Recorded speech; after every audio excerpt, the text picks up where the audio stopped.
Busy is a state. It's a state of mind. And you don't have to live in that state.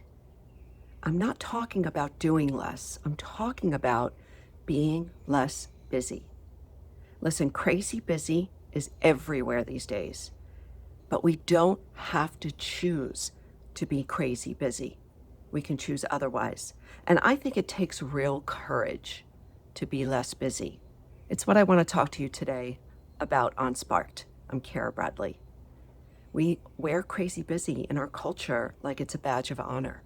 Everybody's scurrying around. I'm crazy busy. I'm crazy busy. What if you weren't crazy busy? What if your state of mind was different?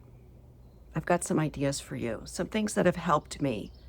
So, why do we feel like crazy busy is this sign of importance in our culture?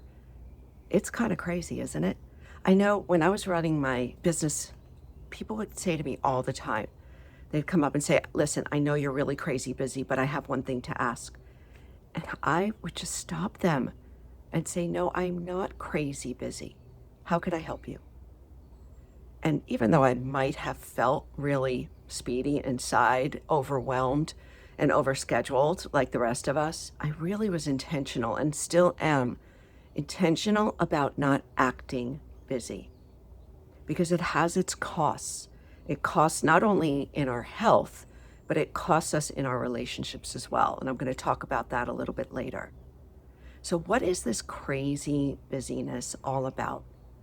For the most part, we feel speedy. We feel like we're scurrying around, frantic, scattered, when we feel overwhelmed. And overwhelmed oftentimes is having too much in our head, too many thoughts spinning, too many things to do in our head. And it revs up our nervous system and it speeds up the way that we move. It speeds up how we speak. It speeds up everything. When we're in that crazy busy state, accidents happen all the time. I remember years ago, I was in one of those states. I was rushing out of my house. I had to get to an appointment. I was trying to get that one more thing done on the to-do list. You know what I'm talking about, right? And I ran out of my house, and as I was flying out of my kitchen, my arm hit a glass olive oil jar. Ugh. It crashed on the tile. The glass, the oil was everywhere. And I never forgot that because that was a real cost. It cost me a lot of time and energy, and I was exasperated just from the whole scene. Crazy busy causes accidents, and we don't have to move at that speed in order to get the things done that we want to get done. We just don't. So there's this idea that I came up with years ago called Busy Me. Busy Me is a collection. It's a collection of physical feelings, emotional feelings, mental states, and it's like this big conglomeration of speed and tension and frenziedness and scatteredness. Your body is revving, right? Your heart rate may be racing. Your breath may be shallow. You may feel like you're moving in a jerky way, right? Like when I hit the olive oil bottle. Crazy busy has a physical imprint. And when our nervous system is hijacked like that, other things get triggered, like our brain, like our mind. The thoughts start spinning. We start to spiral. We start overthinking. We start doubting. We may start to communicate differently, right? We may talk really fast. Think about it. When you meet somebody that's in a crazy busy state, like we do every day, all the time, you can even just drive next to someone and you can feel their busyness. Now, listen, we've all been there. I've been there. But it's sometimes really easy or easier to notice it in somebody else than it is to notice it in yourself. So the next time you meet someone who's kind of racing, notice yourself. because we start to entrain with each other's states, right? If we spend a lot of time with people, we start to adopt the state of their nervous system if we're not aware. Sometimes it's good. If you're with really chill, really grounded and calm people, you may find yourself being more chill and more grounded more often. So this is how we can really support each other without even saying a word. Think about this, like the next time you meet someone that's crazy busy, you may feel it. I used to do this talk called Busy Me, Best Me in organizations. It's really fun. And what I'll do is have the group stand up, and for 2 minutes, I want them all to embody busy me, that state of being crazy busy. So I have them get tense, right? Think about 5 things that they need to do that day. Think about what's not being done, or perhaps the stress of their job, or maybe something happening at home. Like, just bring it all up. Let your body get speedy. And now, on top of it all, you've got to rush to a meeting. And so for 2 minutes now, they will walk around the room. They may greet each other, but they'll greet each other as busy me, as that scattered, speedy, sloppy person, right? Just running around, not even listening. So when people meet each other as this busy me, this crazy busy person, I have them then afterward reflect on how it made them feel. How does it feel to meet somebody who's crazy busy? If you're in a calmer state, as I have some of those in the audience, be the calmer one. If you are in that calmer state, the more grounded person, you're going to feel it. You're going to feel the disconnect. You may not feel like they're available for you. Crazy busy has its costs.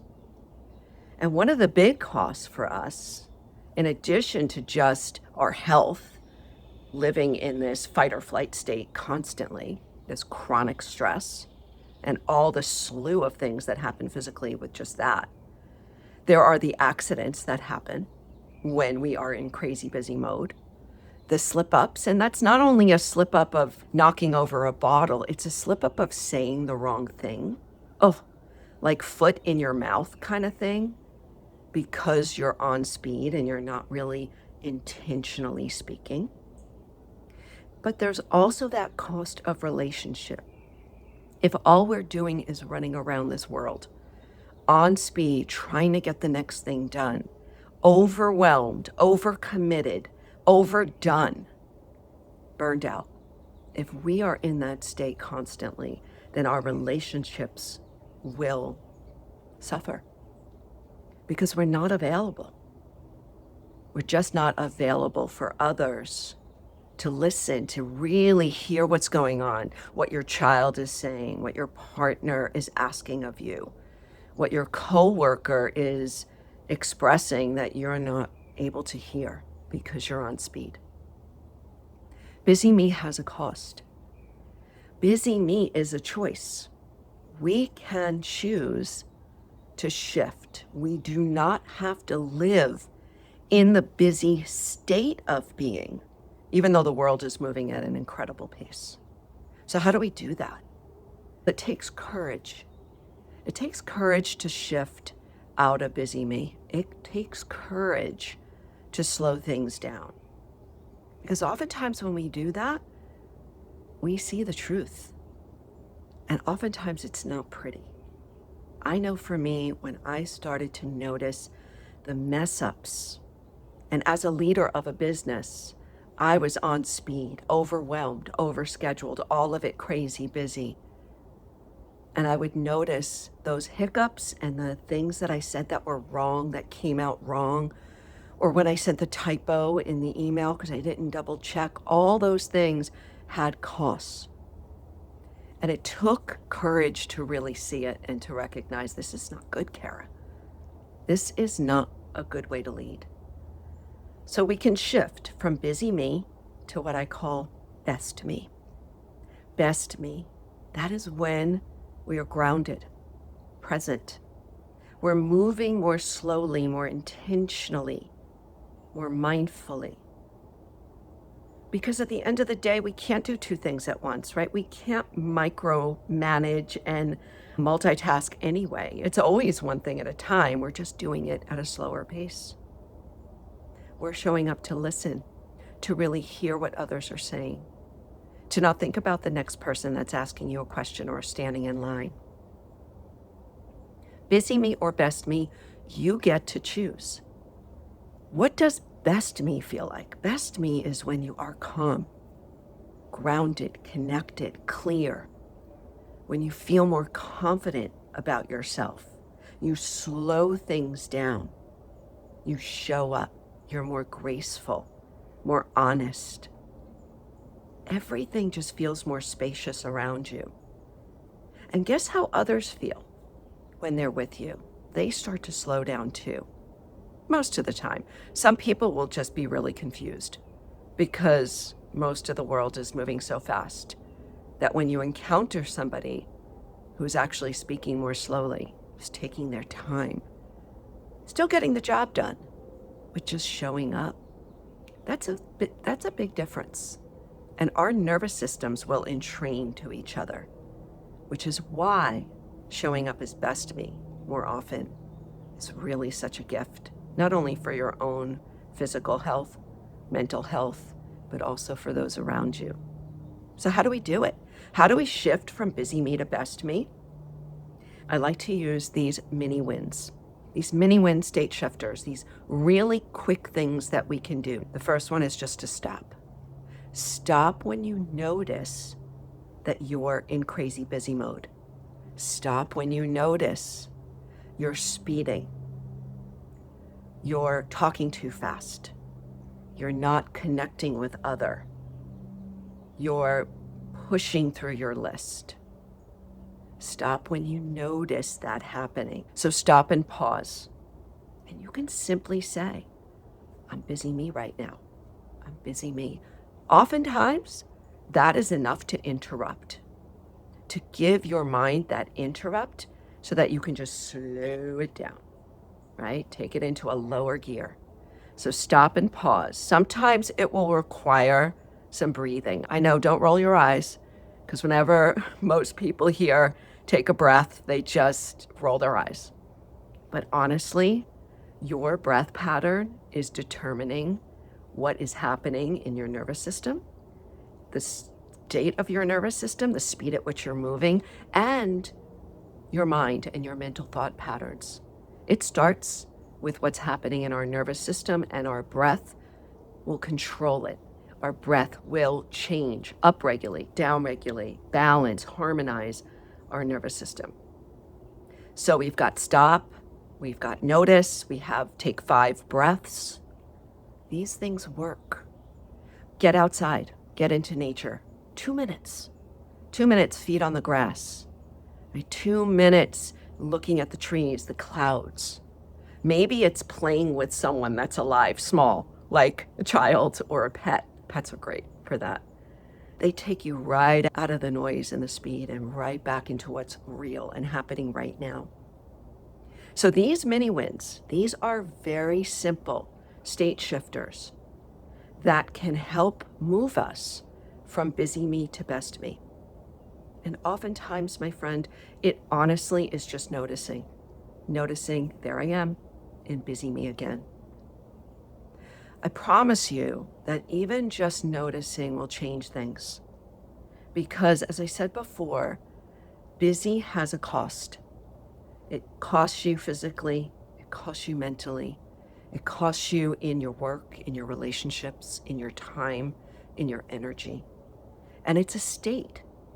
Being crazy busy is a state of being, and you don't have to live there. But if you don't choose to be in best me, to slow it down, to pay attention, to move more intentionally, then the world is just going to choose your state for you. If you don't choose your state, moment to moment, the world will choose it for you. The news cycle, the social media feed, the crying child, the angry boss. They will choose how you feel. And that is not being empowered. Being empowered is knowing where you are, what state you're in, moment to moment, and knowing what knobs and levers need to be moved in order to bring you back to your most powerful state, which is being grounded, clear, calm. From there, we do everything well. Being busy is a choice. You do not have to be crazy busy.